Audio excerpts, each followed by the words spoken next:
and welcome back to Inclusive Design 24-2020, brought to you with thanks to our Platinum supporters, Adobe and Barclays Access, and our Gold supporters, InfoAxia, Intopia, and Tetralogical.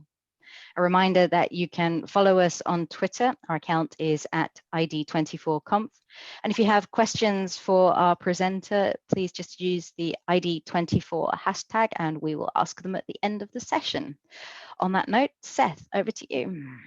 Thank you again for having me. And next we have Rachel Rodney talking about Let's Inclusify. So over to you, Rachel. Hi, everyone. Thank you for the introduction, Seth. So yes, my name is Rachel Rodney, and I am here because I love talking about inclusive design. A little bit about me is that I am in the Human-Centered Design and Engineering Department at the University of Washington. I was drawn to this major when I realized how much I value design. And through taking classes, I realized that user research is so interesting and important, which is why I want to go into UX research when I graduate. I am also a research coordinator with Illimitable, an organization that advances disability representation, inclusion, and community in creative fields. I am researching how to make innovation inclusive through looking at the accessibility of makerspaces, startup incubators, and hackathons. And last month, I published my book, Our Exclusive Society: Pathways Toward Inclusion by Design. My book is pretty much my journey in learning about inclusive design and ways that our society is exclusive towards marginalized communities, in addition to highlighting the work of people I would consider makers who are creating inclusive experiences across many different industries. My journey to becoming interested in inclusive design started when I joined Husky Adapt, a club on campus that has different ways to learn more about accessibility, including toy adoptions, and also a 2-quarter project with faculty. For my project, I was researching the experience of people using upper limb prosthetics, and what stuck out to me the most was the barriers caused by insurance and how many issues they were having with that, and not actual accessibility with the product. To continue my education in accessibility, I studied abroad in South Africa, where I learned about the concept of compounded disparities, which is where some of the different intersections that our environment is composed of create barriers for what we want or need to do. I was fascinated by all of these intersections and wanted to learn about how I could apply it to my career in user experience. So when I found a program, the Creator Institute, that guided me through learning about a subject and writing a book about it. So I decided to pursue writing about inclusive design. Starting at the University of Washington and networking from there, I began interviewing people who were creating inclusive experiences. By the end of my research for the book, I had gotten to learn about inclusive design in education, engineering, graphic design, and video games, which really showed me how inclusive design can be applied by all industries. A quote that makes inclusive design so relevant in my career is from Jim Thatcher, who said, "A primary focus of accessibility is access by people with disabilities." The larger scope of accessibility includes benefits to people without disabilities. This shows how being accessible and inclusive will create an overall better experience for everyone. I witnessed this when studying abroad in London. Many of the tube stations were not wheelchair accessible, and at Bethnal Green, where our program was staying, one time I saw an elderly man trying to drag his cart of different food items and jars up the stairs. It looked like he was struggling. He took one step up, then had to pause to lift his cart up onto the step for all of the steps. I offered to help, and he explained that he had to do this every week when he brings things to his friends who live there. This example illustrates how accessibility is useful for everyone. Here's a graphic that my friend made for my book. Curb cuts are a classic example of accessible design, making things more useful for many situations. Ultimately, we should make sure that everyone is included and accommodated in our designs for many different types of situations. We never know how somebody might be using our products, so by making them as accessible or inclusive as possible, we are not only intentionally being inclusive, but potentially making the experience more convenient and usable for unexpected interactions. Often when people hear inclusive design, they can think that it only applies to designing technology, like web accessibility or Xbox's adaptive controller. However, inclusive design should also be applied to designing experiences where technology might not be involved. There are a lot of communities to design for, and many ways to include them in experiences that range from marketing to customer service. So when I see things like American Eagle's Inclusive Body Campaign, that is a form of inclusive design.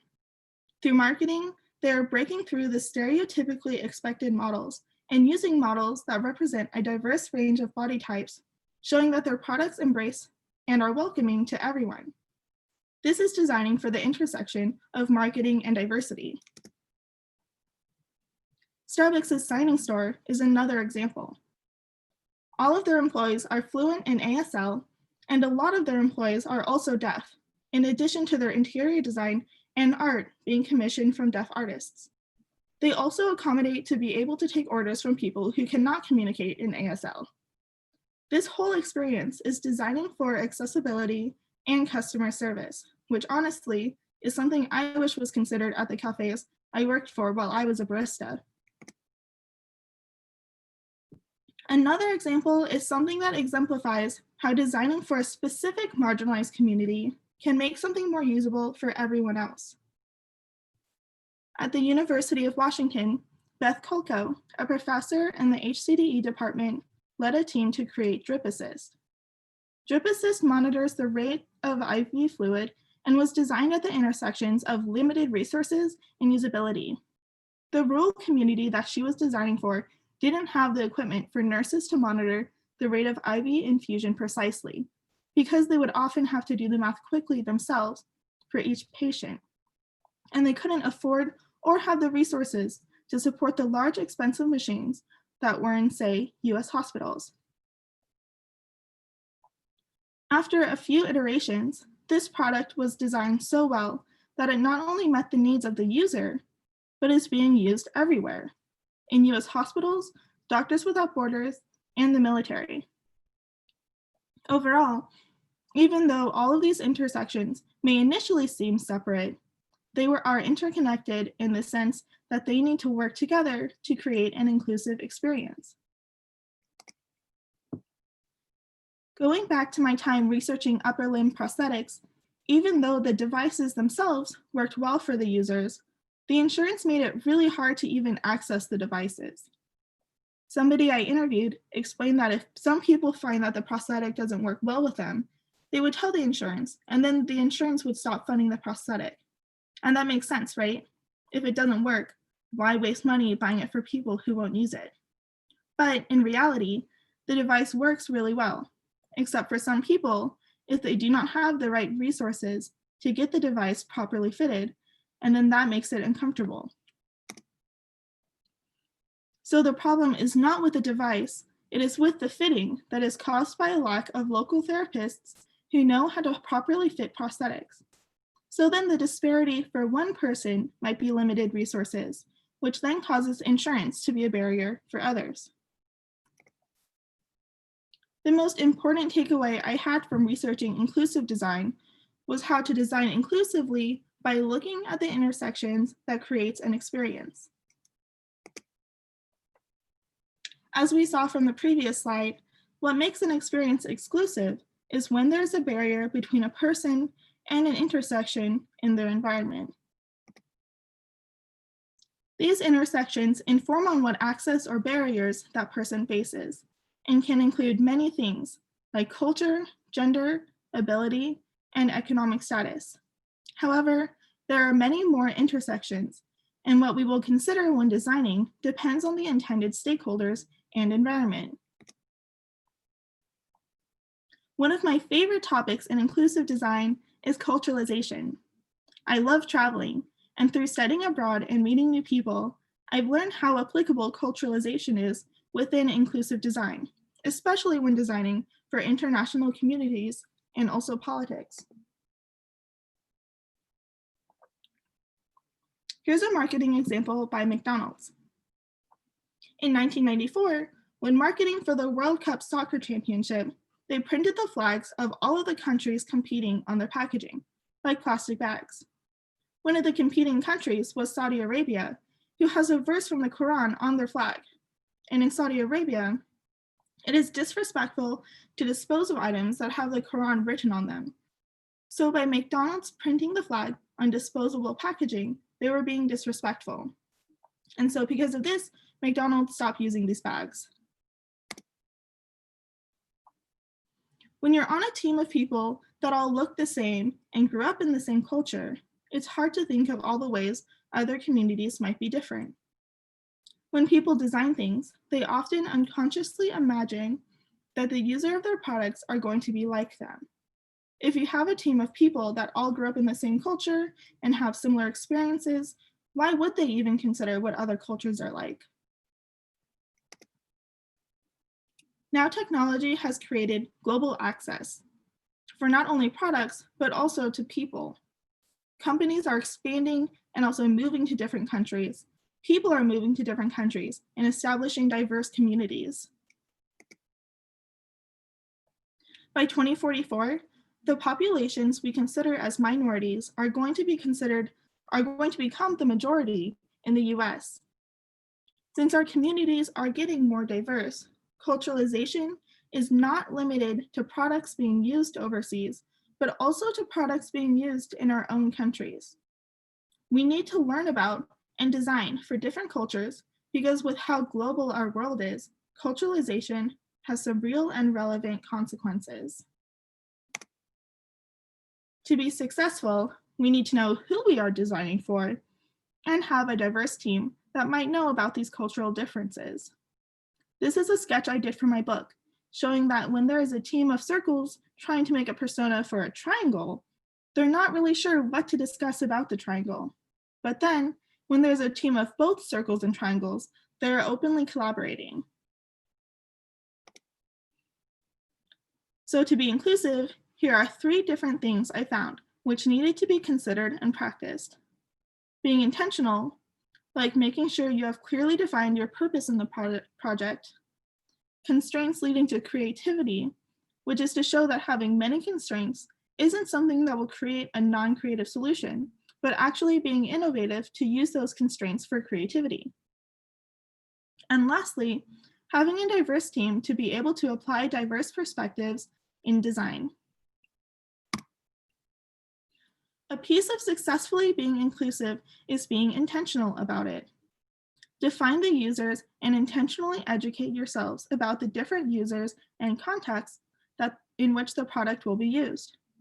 When not designing for yourself, sometimes you can end up in situations where you need to balance your personal beliefs and the content you are creating. So one thing to ask yourself is, what is your purpose? When studying abroad, something that has come up before going to some parts of South Africa and India is appropriate clothing. Our professors suggested that we wear clothing more conservative and covering, but students would begin to question whether they should comply to the social standards that we might see as oppressive or make our own statement based on our personal cultural views. Something that we needed to consider then is our purpose for being there in the first place. Are we there to push our culture on them, or are we there to learn about and immerse ourselves in their culture? Is it the right time to push our personal views while we are representing our university? This question is applicable to inclusive design because it exposes and makes clear what should be fueling your intent when designing experiences, like if you are creating something to change a system or to work with a current system. Self-advocacy is important, but the reality of who you are representing will have an effect on your impact. Which leads us right into the next question: who are you representing? When working with a company or going to a different community through a university, you have to consider the ways that you are representing that company through your actions. An example that highlights sort of a gray area between personal ethics and design is when a content creator who was personally pro-independence for Taiwan because their spouse was Taiwanese called Taiwan the Republic of China in a product by Microsoft. When China found out about this, they took the head of Microsoft China away for questioning for 2 days for subversion of the state. And this is hard because of how important self-advocacy of personal beliefs is, which is why understanding the different impacts on the involved intersections is important. The next section is constraints leading to creativity. Constraints are hard to design with, but through pushing yourself to be creative and staying within those boundaries to make something that works for all of the constraints leads to innovation. Here's an example of when Lindsay, an occupational therapist, had to design within constraints abroad. The first time I met Lindsay, who I interviewed for my book, was through research with Husky Adapt, the club I participated in on campus. Lindsay told us about her experience volunteering abroad. One of her stories was about a woman who had lost the lower half of both of her arms in a bus accident more than 10 years before. Lindsay explained that she already has a toolkit for solutions if this woman would have been in the US. But after going to Tanzania and actually seeing what the experience of going to the bathroom was in this woman's village, she could see that she would have to create a totally different system than what she usually would. In their environment, design constraints that Lindsay, along with some local therapists that she was working with, needed to create within were accessibility. They needed to design a bidet so that the woman could go to the bathroom independently, to make sure it was portable, because the bathrooms were a shared community bathroom, so she would need to be able to easily take it in and out, and long-lasting. The community had limited resources, so the solution needed to be made out of materials that were locally available. To even know that these constraints existed, she needed to go and learn about the new environment, whether it is going to that environment or looking at pictures of it. Faced with these constraints, they successfully created a system after a few iterations to ensure usability. Here's a quote about the solution. "We took a lawn chair and this hose and a bucket and cut a hole out of the seat of the lawn chair. And the handle that she was using was just a 2x4 attached to the lawn chair. She could actually hit that little handle with her residual limb, and then that sprayed the water so that it was just like using a homemade bidet." There are 2 takeaways from this example. Constraints lead to creativity, and you have to understand the environment that you are making something for. So they managed to successfully create a product that not only met the initial need of an accessible bidet, but one that also worked well in the environment. Let's break down the therapist process. First, she identified the constraints, which was accessibility, being portable, and long-lasting. Secondly, she worked with local therapists. Then she iterated on the prototype to make sure it would work. This fits into 3 steps of identifying constraints, working with experts, and iterating on the prototype.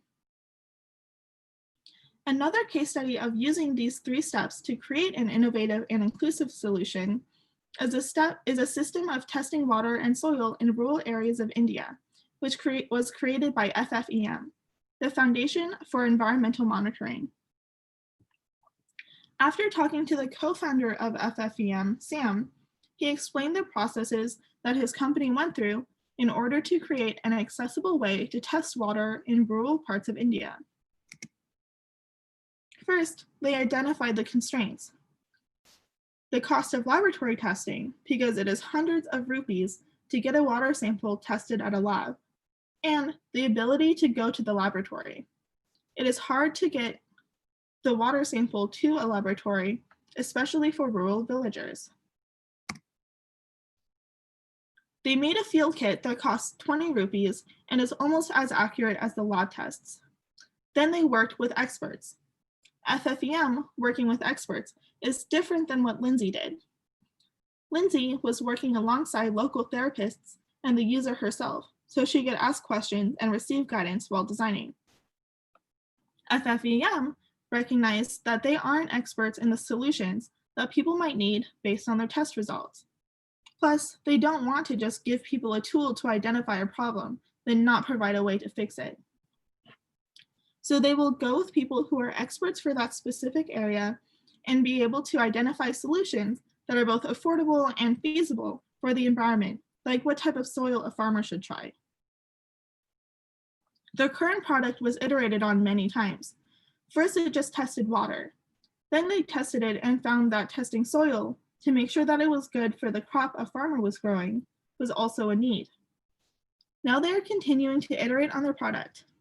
Right now, there's a quick training to learn how to use the system, which is using an app and a phone camera to test the sample. However, they are attempting to eliminate the training process. This in itself has more constraints, but they are now at the forefront of innovation for this type of product and are continuing to innovate for inclusion. The next section is diverse teams. Now, let's look at a digital example of why we should design with diverse teams. Does anyone remember seeing this? I saw it all the time when texting on my old Android flip phone in the beginning of high school, and I had no idea what it meant. Later, I realized that it was because somebody with an iPhone was trying to send me emojis, but they weren't compatible with Android. The designer that I interviewed was one of the emoji designers at Microsoft, and she was telling me that to create emojis that would work between platforms, they needed to put them on Unicode, which would encode the graphics and make them compatible between devices. To make sure that they were culturally appropriate, the emoji team collaborated with a team at Microsoft Japan to make sure the emojis were also appropriate for their audience. However, since then, emojis continue to expand to also be inclusive of race, gender identities, and diets. It is so important to keep doing this, iterating with diverse teams to contribute to being inclusive. A way to make a company more inclusive is by having diverse leadership.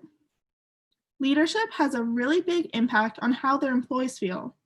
In an article in the Harvard Business Review, they found that what leaders say and do makes up to a 70% difference as to whether an individual reports feeling included.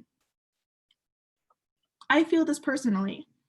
Looking back, many of my mentors have been strong women in STEM, and without having worked with them, I don't think I would have considered pursuing a PhD in human-computer interaction. In addition to creating more inclusive experiences, having diverse and inclusive workplaces make 2.3 times more money, are 1.7 times more likely to be leaders of innovation in that industry, and are 70% more likely to grow into new markets. One example of this is Indra Nooyi, the previous CEO of Pepsi. During her 12 years at Pepsi, she increased their revenue by more than 80%. Now, we've talked a lot about how to be inclusive through practice, but we also need to talk about our mindset through allyship. I usually see allyship as outward advocacy for marginalized groups. A quote I liked about allyship, which I thought of a lot through reflecting on my past actions and hearing other people's stories, is many of those who claim to be allies wear the phrase and ideology like an article of clothing, an article that is easily discarded when it's no longer hip or safe to wear. This pinpoints how we can't just pick and choose when to be an ally. An ally is somebody that advocates even in the face of adversity. The other half of what I learned about allyship comes from the many articles that arose about allyship from the Black Lives Matter movement. They showed that allyship is more than outwardly advocating. It includes educating yourself to tackle your own personal bias and stereotyping. Before studying abroad in India, my group needed to talk to somebody who was from there that went to our university. We ended up interviewing a man and a woman who were international students from India. And when we asked what sexism was like in the industry there, the man said it didn't really exist anymore. And then the woman said that we would see it all the time. We all have ignorance, bias, and stereotypes when it comes to allyship and marginalized populations. And these three words feel dirty, and people don't want to be associated with them. But in order to inclusify our mind, we need to face them and recognize that it's okay to be wrong, learn, and ask questions.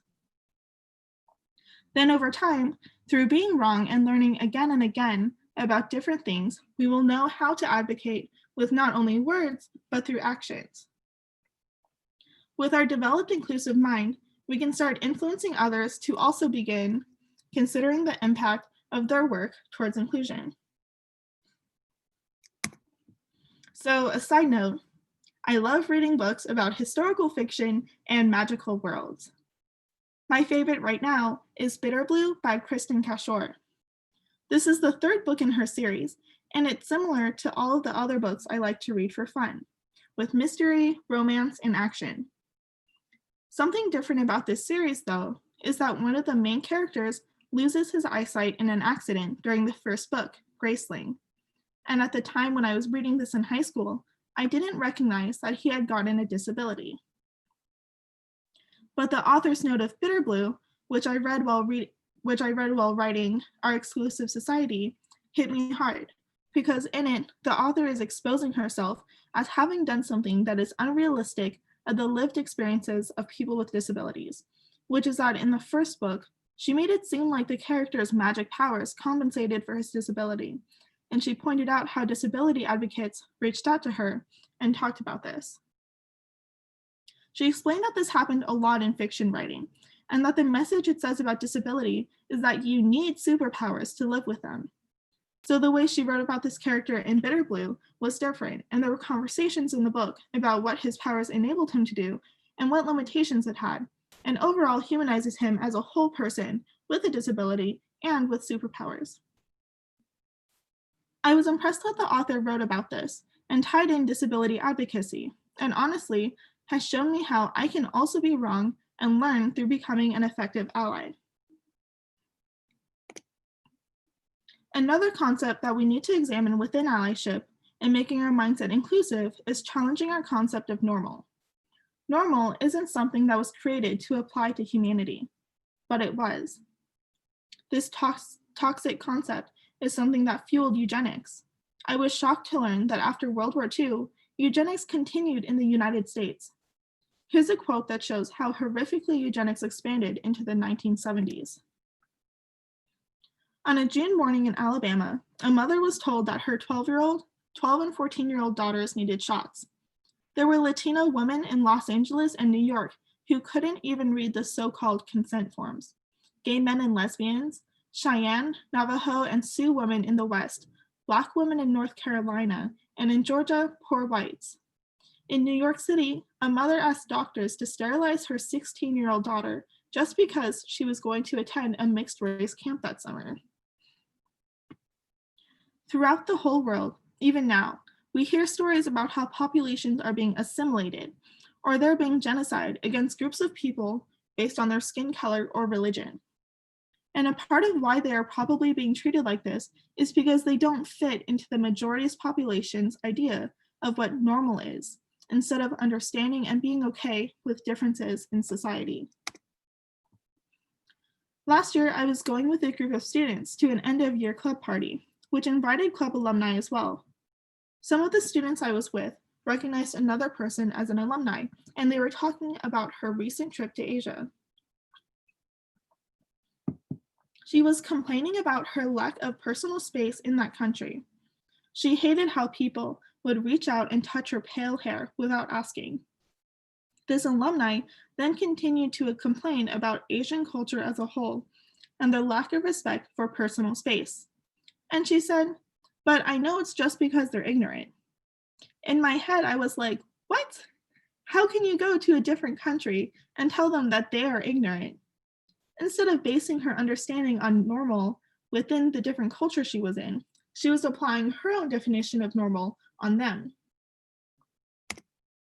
I challenge you to examine how your definition of normal has fueled assumptions that you've had about other people when designing. You can use this short exercise to lead a conversation about assumptions with your team members. Lay it out on the table. Identify as many assumptions that you possibly can about all of the stakeholders you might be affecting. If it is for an elderly population, what assumptions do you have about the environment they are using your product in? How will this product affect their stakeholders or their family? Then have a conversation about the assumptions with your team. Opening a judgment-free conversation zone about assumptions that you and your team members have will benefit everyone. This gives your team the opportunity to share things that they may be uncomfortable confronting, and you may be able to uncover other assumptions that you didn't realize you had. And then lastly, determine actionable steps to remove those assumptions from your design. Something that I found surprising while writing my book was how much the trendiness of a buzzword could affect the impact of the word's meaning, especially with empathy. Here's a quote of somebody exposing that empathy isn't always going to produce good. Paul Bloom in the New Yorker said that empathy has some unfortunate features. It is parochial, narrow-minded, and innumerate. We're often at our best when we're smart enough not to rely on it. An example of when empathy failed designers is from my user-centered design class, where a group of students were designing something for runners. To learn about runners, they joined the UW running team to try and gain empathy for their users and understand the user experience of running. Later, during final presentations, these students were critiqued heavily by guest professionals on how their experience as people who aren't typically runners affected not only their experience of running, but also their runners themselves when they ran with the UW Running Club.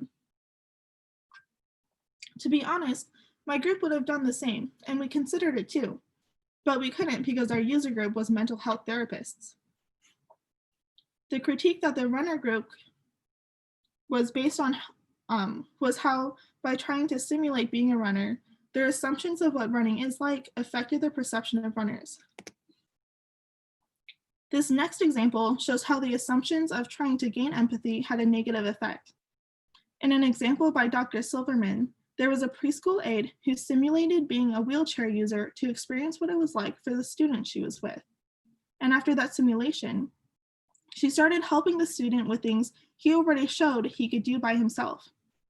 The assumptions that this aide had after simulating being in a wheelchair led to her giving unsolicited help, which has a negative consequence on developing skills and also self-esteem. Another researcher, Dr. Bennett, explained that a way to practice empathy is being with as opposed to being for. So instead of doing things for somebody else, form a partnership with them and learn something with them. If you do things together instead of trying to simulate something yourself, you are not only fueling your own experience into the design, but more of the actual user's experience. Overall, empathy isn't something to be emotionally moving and tell us what causes are important and what causes aren't. It is meant to be something that contributes to our strength as an ally, somebody who supports marginalized communities through creating more inclusion. When starting out in inclusive design, I didn't realize that being inclusive was something that we all have a responsibility to be. One time when I was looking for inspiration on why inclusive design is so crucial, I looked up at my wall and saw a postcard that I got from South Africa after visiting Robben Island. The quote from Nelson Mandela says, "Freedom cannot be achieved unless the women have been emancipated from all forms of oppression." But I think that this sentiment can be applied to all marginalized communities. After reading this quote, it hit me that our society is currently confined by a social norm that designs for an ideal as opposed to designing for reality. to begin to free our society from an exclusive environment, we need to become inclusive. After doing research in inclusive design, I have heard a lot of stories that speak about how exclusive our society is, and it is really the responsibility of all industries and people to make an impact in freeing our society from its current exclusive nature. So let's inclusify our society together. If you want some guidance on places to start learning or continue learning about inclusive design, here are a few resources you might have not seen yet. The Guide to Allyship has a list of do's and don'ts, which is a great place to start generating your own questions about being an ally and research from there. If you are interested in learning more about disability advocacy and diversifying representation, catalyzing inclusion, and building community, make sure to check out Illimitable. Another resource is my book. I have a lot more stories and research and interviews that talk about all types of points related to inclusive design, in addition to different ways to implement inclusive practice. I think the biggest takeaway from my book is to examine not only the type of users you might have an impact on through what you are making, but also the experience of those users from all angles and lenses that they might be using your product or service in. Lastly, a great website is the Inclusive Design Guide. They have a ton of information and also a really cool mapping tool. Their tool guides you through mapping what the product is designed for and your own needs so that you can see where the design needs to be worked on. If you know any more great resources, please do not hesitate to share them with me. I'm starting a club at my university, writing blogs about inclusive design with other passionate students, and we would love to learn about and write about useful inclusive design practice. Thank you so much for listening to my presentation.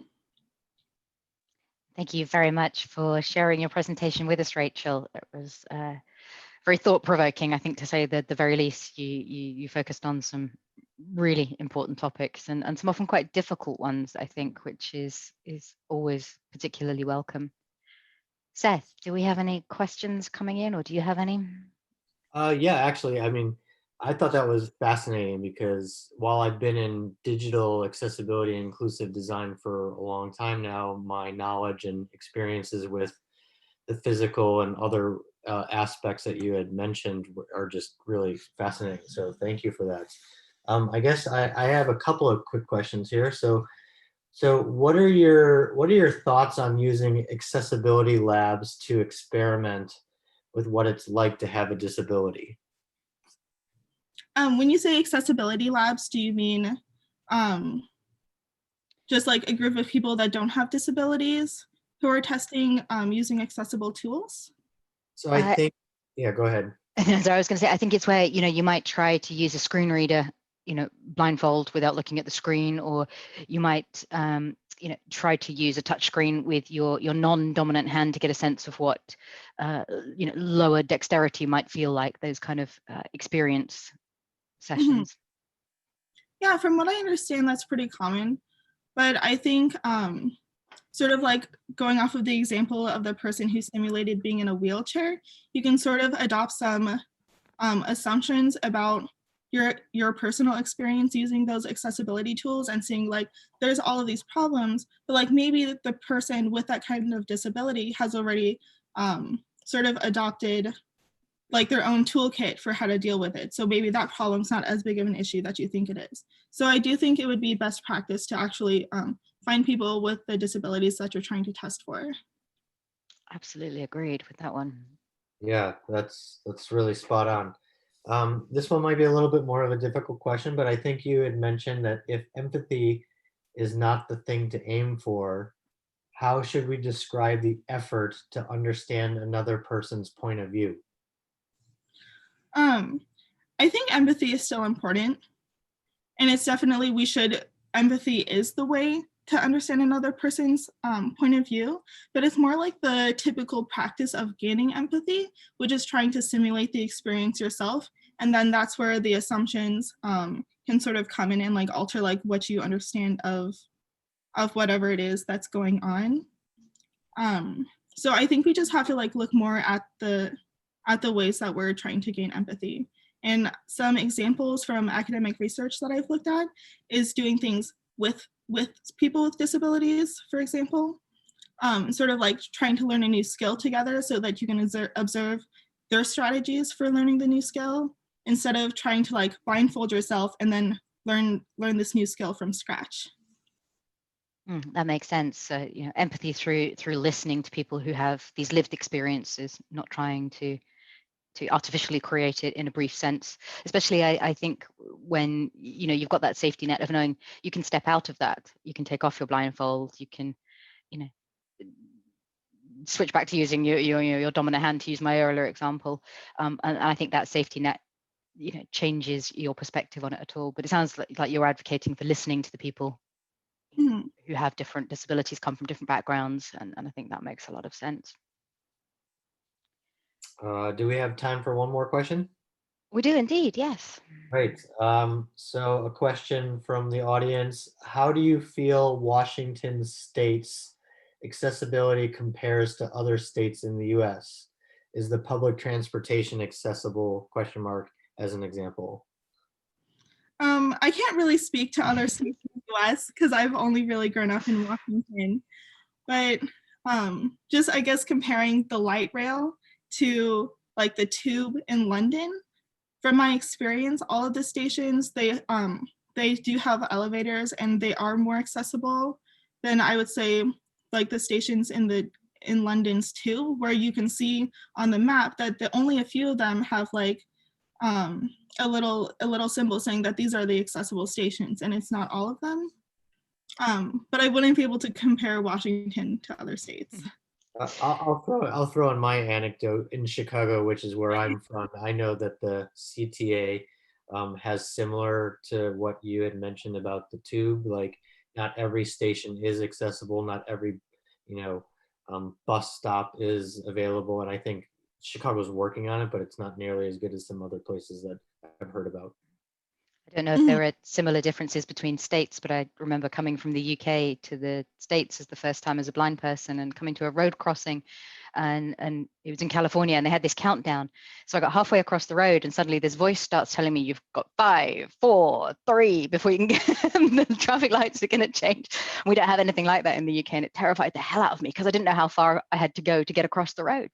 Belting across the road right at the end to do it. So I can imagine traveling interstate probably throws up some kind of differences that can be a bit unexpected to travelers through states, as much as I found kind of to a different country. Mm-hmm. So I just thought of another question if there's time for one more. So like, Okay. what advice would you have for the people on this call or on the conference that are more digitally focused, but they need to gain a little bit more experience about the physical world and other areas of inclusive design? Like, what would be the top thing that you'd be like, go do this, or go, immerse yourself here, or read about that, or whatever? I think just really understanding your stakeholders, and especially not just that individual stakeholder, but also like the different people that might be affected and also the environment they're in, making sure to really understand those aspects, and then also understand like what the baseline accessibility requirements are, because I know WCAG is pretty comprehensive, and then like, even though it's not a requirement for all websites to comply to WCAG, it's still like an important baseline to consider, because even though like something does not have the correct text, color, contrast background in a website, technically the website does not have to comply. But when I look at it, it's very hard to read. Like it will be like a light blue text on a light gray background. So it's like hard for even people who don't have visual impairments to look at. So just understanding and trying to design for those or create for those to create an overall better experience for everyone. Great, thank you. Well, that's a terrific message to end on, a better experience for everyone. Rachel, thank you again. That was a wonderful talk, as we said before. Really appreciate you taking the time to come and be part of ID24. Thank you so much. Thank you also to Seth, who's been an absolutely terrific co-host. I think Seth and I are both signing out now, so you'll have a whole new team of voices greeting you ahead of the next session. In the meantime, thank you very much to our Platinum supporters, Barclays Access and Adobe, our Gold supporters, Intopia, Tetralogical, and InfoAxia, and our Silver sponsors, Intuit and WebAble TV. We couldn't do this without your help. We will be back, of course, on the hour, so time to take a break, and we will see you in just a few short minutes.